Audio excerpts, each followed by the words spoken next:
मेरे प्यारे दोस्तों, मैं आप सभी का बहुत बहुत धन्यवाद कहना चाहूँगा और आप सभी का बहुत बहुत शुक्रिया कि आपने मेरे एक्ट को पसंद किया। आज मैं आपके सामने उस शख्सियत के बारे में बात करने के लिए आया हूँ कि जिसे संगीत का सम्राट कहा जाता है, कि जिसकी आवाज़ का कोई तोड़ आज तक नहीं निकाल पाया, कि जिसकी आवाज़ सुनने के लिए लोग बेचैन रहते हैं और एक ऐसी आवाज़ है जिसे करोड़ों लोग पहचानते हैं और जानते हैं और सुनना पसंद करते हैं।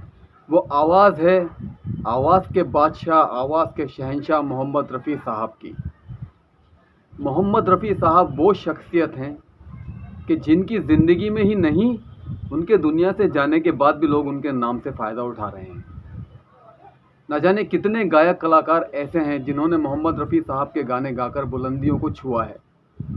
उनमें से एक नाम सोनू निगम का भी है। आप अच्छी तरह से जानते हैं कि सोनू निगम ने किस तरह से कैसे कामयाबी हासिल की मोहम्मद रफ़ी साहब के गाने गा गा कर। आज मेरे चैनल पर लगभग 15-20 हज़ार सब्सक्राइबर हैं जो सिर्फ मोहम्मद रफ़ी साहब के गाने सुनने की वजह से मेरे चैनल से जुड़े हैं। मेरे दोस्तों, मैं सिर्फ उनके गानों पर एक्ट करता हूँ जो कि आपको पसंद आता है तो आप उसे लाइक करते हैं। मैं आपका बहुत ज़्यादा शुक्रगुज़ार हूँ। यकीन मानिए, रफ़ी साहब की इज़्ज़त मैं दिल से करता हूँ। मैं उनका बड़ा फ़ैन हूँ।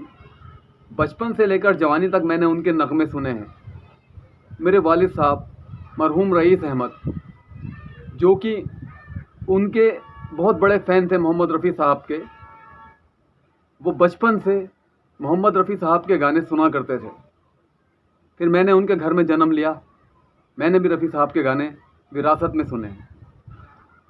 फिर मेरे वालिद साहब की आवाज़ बहुत अच्छी थी।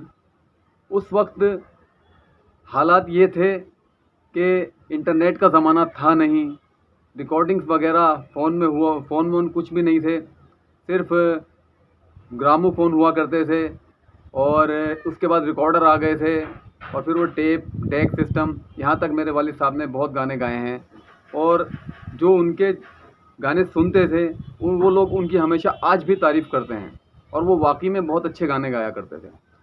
उन्हीं की वजह से मुझे मोहम्मद रफ़ी साहब जैसी बड़ी शख्सियत के गाने सुनने का मौका मिला और मुझे उनसे एक मोहब्बत, एक लगाव हो गया। मैंने रफ़ी साहब के गाने बचपन से लेकर जवानी तक गाए हैं, तो मुझे उनके इतने गाने याद हैं कि मैं आपको बता नहीं सकता। मुँह ज़बानी याद हैं सारे के सारे गाने, इसीलिए मेरा लिप सिंक अच्छा होता है। तो मेरे दोस्तों, आप इसमें ये मत देखिए कि ये आवाज़ किसकी है। आवाज़ तो रफ़ी साहब की है, दुनिया जानती है, बच्चा बच्चा जानता है कि आवाज़ रफ़ी साहब की है। लेकिन इसके अंदर जो मैं एक्ट कर रहा हूँ, आप यकीन मानिए मैं दिल से करता हूँ। बिल्कुल मेरा दिल उस गाने में बराबर लगा हुआ होता है, क्योंकि उसके अंदर रफ़ी साहब की आवाज़ है। और रफ़ी साहब एक ऐसी आवाज़ है कि अल्लाह ने ऐसी बेहतरीन आवाज़ हमारे हिंदुस्तान के अंदर दी, ये हमारे लिए एक गर्व की बात है। मैं समझता हूँ ऑल वर्ल्ड, पूरी दुनिया के अंदर रफ़ी साहब जैसा कोई दूसरा कलाकार ना है और ना हुआ है और ना ही होगा, मैं ये समझता हूँ। तो रफ़ी साहब का इस महीने 31 जुलाई को उनका पुण्यतिथि भी है, तो मैं उनको पूरे महीने श्रद्धांजलि दूंगा। क्या आप लोग मेरे साथ हो रफ़ी साहब को श्रद्धांजलि देने के लिए? याद है ना उनका गाना, तुम मुझे यूं भुला न पाओगे। नहीं भूल पाएंगे रफ़ी साहब, हम वाकई आपको नहीं भूल पाएंगे। तो दोस्तों, ये महीना ऐसा है कि जुलाई का महीना, रफ़ी साहब के गाने बहुत ज़्यादा सुनते हैं लोग। उन्होंने ऐसे ऐसे गाने गाए हैं कि रातों को तन्हाई में सुनकर लोग रोते हैं, मचलते हैं। और ऐसे भी गाने गाए हैं कि जिन्हें गाकर लोग अपने महबूब को मनाया करते हैं, पटाया करते हैं और उससे मोहब्बत का इज़हार किया करते हैं।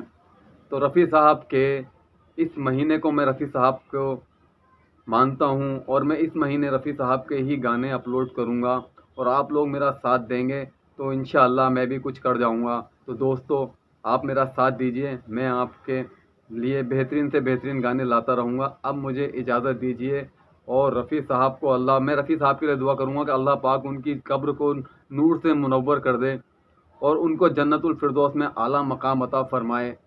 और मेरे चैनल को अल्लाह पाक तरक्की दे। अस्सलाम वालेकुम।